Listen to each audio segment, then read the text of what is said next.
계속해서 사도행전 21장 17절부터 26장 32절까지 기록되어 있는 바울의 체포와 투옥 및 5차례에 걸친 바울의 변론에 관한 장을 읽고 있는데, 오늘 이 가운데서 신임 총독 베스도 앞에서의 바울의 재판 장면을 기록하고 있는 25장을 읽었습니다. 25장은 크게 두 문단으로 나눌 수가 있습니다.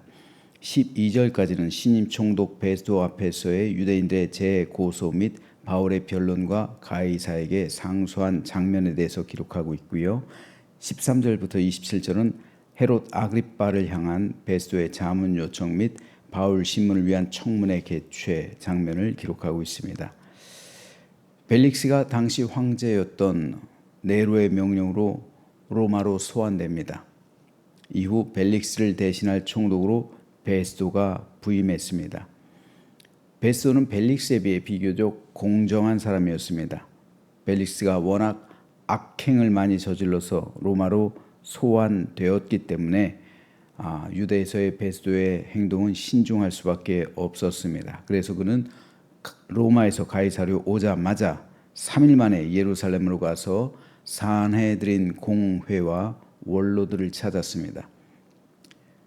그리고 그때 그들로부터 벨릭스가 구류해 놓은 바울을 예루살렘으로 보내달라는 요청을 받았습니다. 바울을 암살하기 위해서였습니다.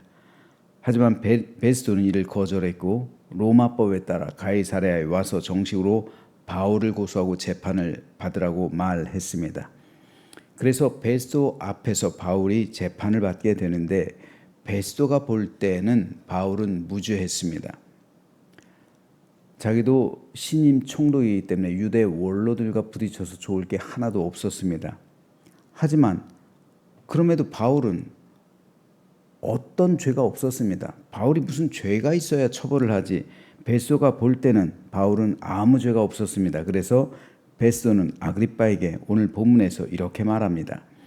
그러므로 그들이 나와 함께 여기 오매 내가 지체하지 아니하고 이튿날 재판자리에 앉아 명하여 그 사람을 데려왔으나 원고들이 서서 내가 짐작하던 것 같은 악행의 혐의는 하나도 제시하지 아니하고 오직 자기들의 종교와 또는 예수라는 이가 죽은 것을 살아있다고 바울이 주장하는 그 일에 관한 문제로 고발하는 것뿐이라. 여기서 말하는 것처럼 바울에겐 어떤 반란죄가 있는 것도 아니고 윤리적이거나 도덕적으로나 흠이 있는 것도 아니고 반사회적인 범죄를 저질렀던 것도 아니고, 단지 자기들의 종교 문제, 즉 예수라는 사람이 죽었다가 살아났다가 하는 것, 이것에 대해서 처벌해 달라는 것, 이것은 법적인 근거가 없다는 겁니다. 그러니까 베스도는 답답한 거예요. 처벌할 거리가 법적으로 있어야 하지. 아니 예수께서 죽었다가 살아났다는 거, 이걸 어떻게 반사회적인 범죄를 할 수 있으며 이걸 어떻게 처벌할 수 있는 법적인 근거가 없는 거예요. 이건 재판이 성립할 수도 없습니다. 그러니까 바울은 무죄예요. 하지만 이런 바울을 죽이겠다고 하니 베스도는 답답한 겁니다. 그래서 바울은 이 상황에서 가이사에게 상소하는 거예요. 25장 11절에 보면 내가 가이사께 상소하노라. 즉 바울은 네로 황제에게 재판받겠다 말한 겁니다. 로마 시민의 권리였습니다.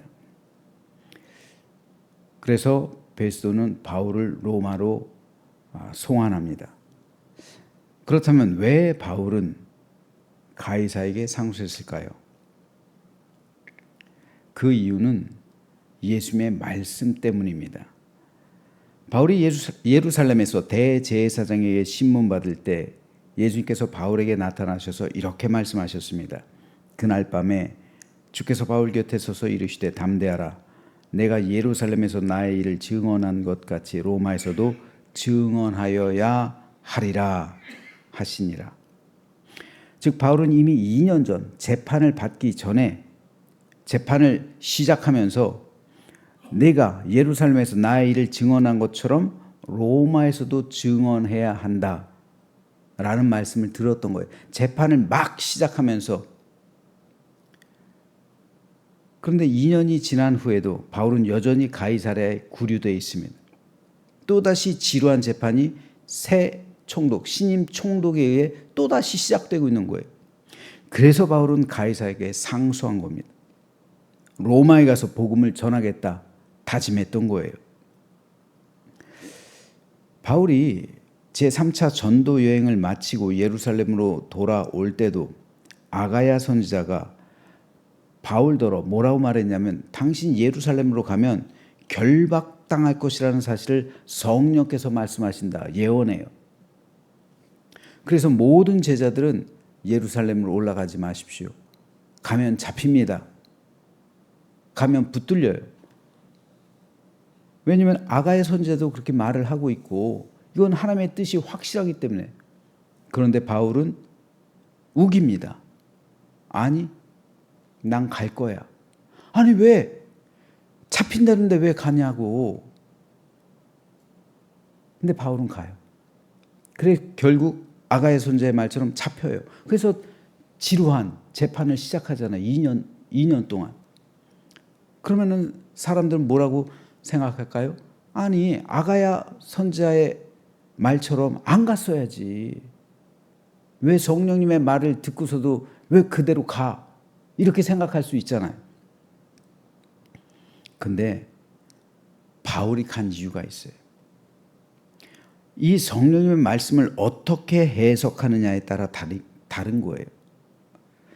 아가야 선지자와 다른 제자들은 성령께서 이렇게 말씀하시는 것을 듣고서 가지 말라는 사인으로 받아들인 거예요. 성령께서 잡힌다고 말씀하셨다. 그러니까 가지 말라는 뜻으로 받아들인 거예요. 하지만 바울은 그렇게 해석하지 않았어요.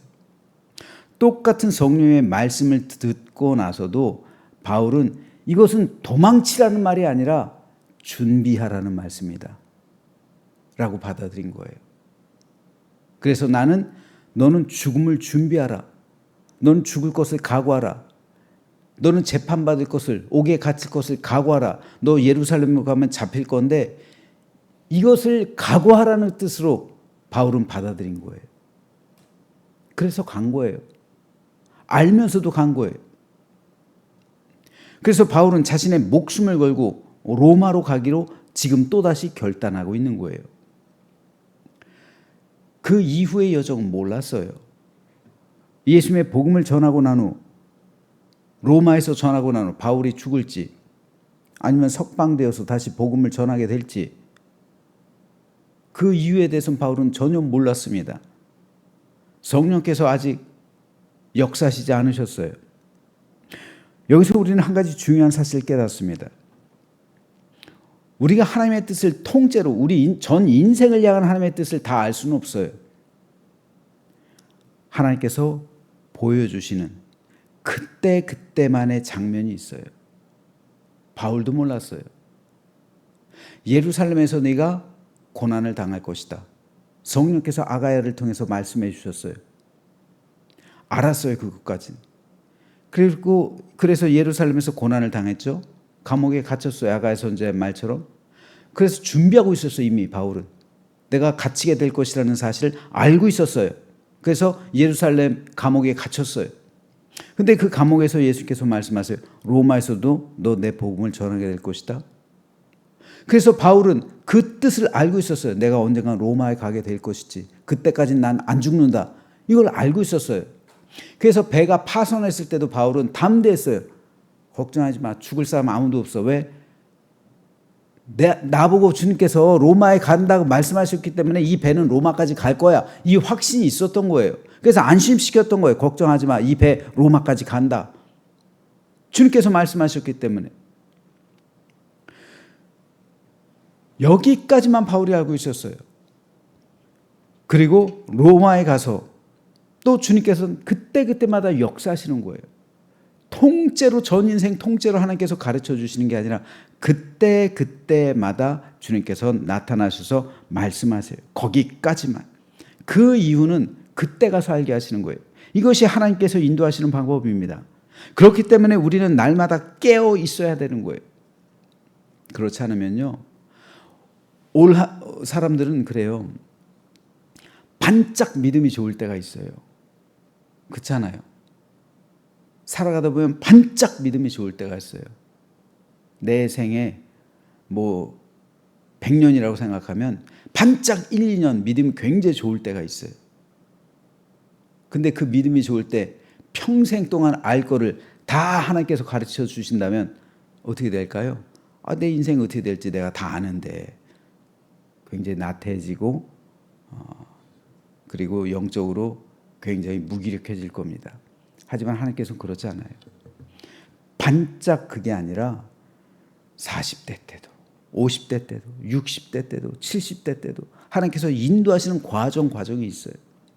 그때마다 우리는 영적으로 민감하게 깨어 있어야 되는, 그렇지 않으면 우리는 그 하나님의 인도하심을 받을 수가 없는 거예요. 그래서 우리는 그때 순종해야 되고요.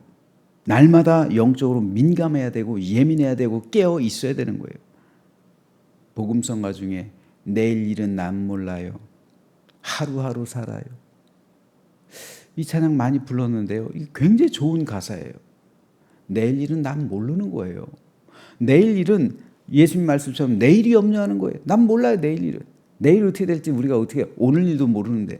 그러니까 내일 일은 난 모르고 오늘 하나님의 인도하심을 받으면 그게 내일이 되는 거잖아요. 내일 일은 난 몰라요, 어떻게 닥치는지. 그런데 내일 일은 난 모르는데 오늘 내가 어떻게 살아가느냐에 따라 내일이 결정되는 거잖아요. 내가 오늘 성령 안에서 살아가면 내일은 성령께서 인도하시는 날이 되는 거예요.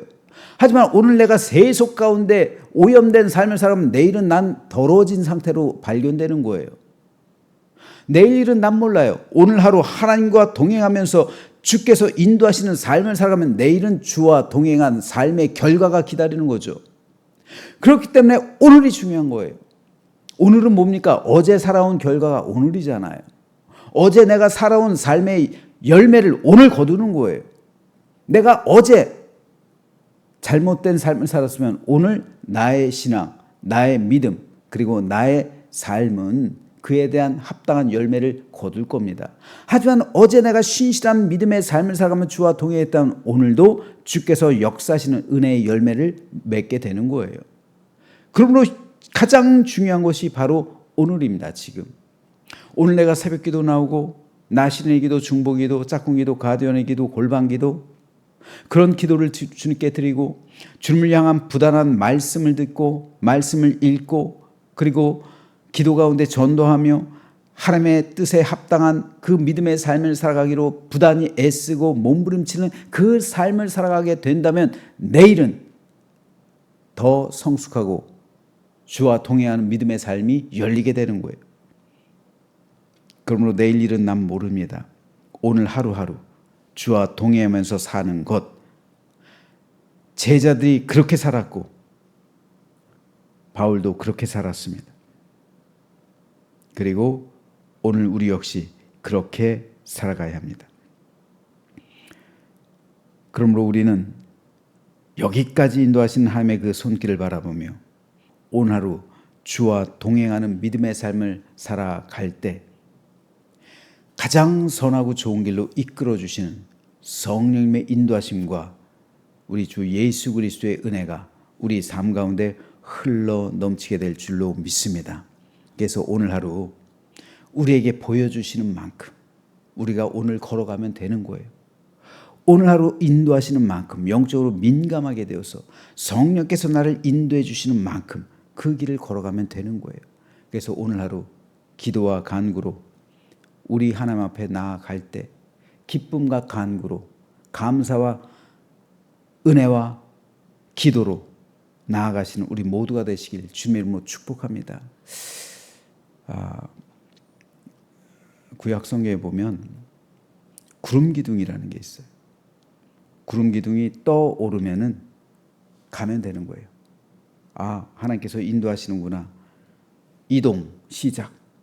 구름 기둥이 딱 서 있으면 그 자리에 한 달이고 1년이고 서 있는 거예요. 근데 구름 기둥이 딱 떠오르면 이제 하나님께서 움직이라고 하시나 보다. 그 구름 기둥을 따라 가야 되는 거예요. 오늘 우리 역시 마찬가지입니다. 앞날이 우리 안에 보이지 않을 수도 있어요. 염려하고 걱정할 수도 있어요. 하지만 오늘 하루 우리가 주님 안에서 살아갈 때 구름 기둥이 우리를 지켜주시고 구름 기둥으로 이스라엘 백성을 지켜주신 것처럼 우리 하나님의 은혜가 우리를 지켜주시는 거예요. 저도 우리 교회 와서 담임 목회를 15년, 지금 이제 횟수로는 16년째인데요. 구름 기둥이 떠오를 때가 있어요. 가만 생각해 보니까 그래요. 지난 15년 동안은 뭐라 그럴까요? 구름 기둥으로 표현하자면 떠오르지 않았나? 라는 생각이 들어요. 그런데 갑자기 어느 순간 구름 기둥이 떠올라서 하나님께서 인도하셔야죠. 이렇게 됐잖아요. 그런 거예요. 그러니까 중요한 건 그거예요. 구름 기둥이 떠오르기 전까지는 우리는 움직이면 안 되는 거예요. 구름 기둥이 떠오르지 않았는데 우리가 막 움직이고 우리가 어떤 인간적인 열심을 동원하고 그런 수단과 방법으로 살아가는 것은 그건 인간적인 거예요, 다. 구름 기둥이 떠오르지 않았는데 구름 기둥 바깥으로 나가는 건 죽음이에요. 그건 열심이 아닙니다. 그건 열정이 아니에요. 그건 하나님께서 온전히 원하시는 게 아니에요. 구름 기둥이 떠오르기까지 우리가 인내하면서 기다린다면 하나님께서는 언젠가 구름 기둥이 내 삶 가운데 떠오를 때가 있어요. 가나안 땅으로 젖과 꿀이 흐르는 그 땅까지 가게 할 때가 있단 말이에요. 구름 기둥은요. 가나안 땅까지 가는 게 아니에요. 가나안 땅까지만. 그 구름 기둥은 우리 일생도 마찬가지예요. 우리 일생, 우리 죽음에 이르기까지, 우리가 천성길에 갈 때까지, 우리 인생길까지만 필요한 거예요. 그 구름 기둥이 오늘도 우리 삶 가운데 은혜로서 지켜주시는 건데 그 구름 기둥 안에 있을 동안은 평안한 거예요. 오히려 그 안에서 하나님께서 만나도 내려주시고 메추라기도 보내주시고 반석에서 물도 솟게 하시고 물물 교역도 하게 하시고 신이 헤어지지 않게 하시고 다음은 하나님의 의뢰를 부어주시는 거예요. 하지만 구름 기둥이 떠오를 때가 있어요. 그때 가면 되는 거예요. 우리 인생길 마찬가지입니다. 하나님께서 우리 교회 이렇게 움직이셨어요. 이제 우리 교회는 그동안 머물렀던 곳에서 일어나서 구름 기둥이 인도하시는 곳을 따라 온 거예요.